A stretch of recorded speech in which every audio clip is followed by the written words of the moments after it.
Hey everyone, welcome back to my channel. My name is Sierra for those that do not know me. And I just want to jump on here and encourage someone today. For someone that may feel like they've been in a season way too long.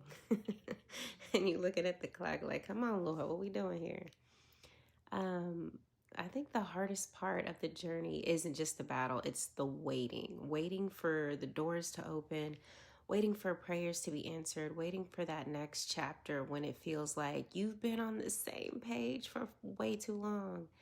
You might, ask the Lord in prayer or journaling or whatever. Hey, you remember that promise you told me about? When am I going to step into that next season? When is this season going to end? When are things going to change? But I just want to remind someone today that just because you don't see movement doesn't mean God isn't working behind the scenes, because he's always working. He gets no days off. Okay, y'all. So Ecclesiastes chapter 3 verse 1 says, "For everything there is a season, a time for every activity under heaven." That means even your waiting has purpose. Even the silence has meaning. Even the delay is divine. Everything was strategically done for a reason. Think about Joseph, 13 long years from the pit to the palace. Think about David, anointed as king, but still tending the sheep for years before the crown. And then there's Abraham, waiting decades for the promise of Isaac.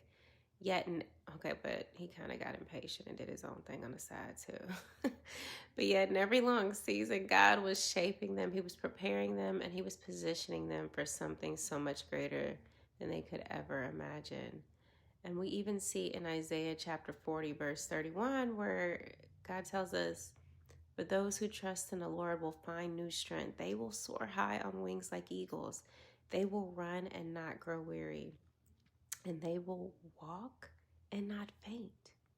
Sometimes God stretches the seasons because He's strengthening us, and He's strengthening our spirit, most importantly. He's pruning, He's refining, and He's essentially equipping you so that when the door finally does open, you'll be ready to walk through it and not crumble under the weight of all the blessings that He's going to be pouring out to you. So I don't want you to confuse the silence with His absence, because he's definitely there. Don't confuse delay with denial. And God is not done with your story yet, because Jeremiah chapter 29 verses 11 declares, "For I know the plans that I have for you. These are plans for good and not for disaster, to give you a future